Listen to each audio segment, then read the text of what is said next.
بعد انتهاء احداث الشوط الاول بفكركم انه نتيجه الشوط الاول تقدم الكويت على البحرين 14-13 عشان ينزل من على الدايره حسن محمد علي، لكن بياخد رميه حره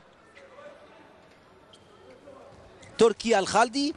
الرميه الحره الثانيه للمنتخب البحريني، ارتقاء وبيحط الكرة في المركز الفاضي الرائع كويتي. ومع الهجمة دلوقتي في رمية حرة من الباك الشمال، وواقف كده بيطالب بانه يبقى في ايقاف دقيقتين للاعب المنتخب البحريني صادق علي اللي بينزل في الدفاع، ولكن رمية حرة وبتحاول ينزل الكرة على الدايرة لكن مقطوعة، بتروح له مرة ثانية مهدي الشمري، سلسلة فيصل الخالدي وبتخرج الكرة.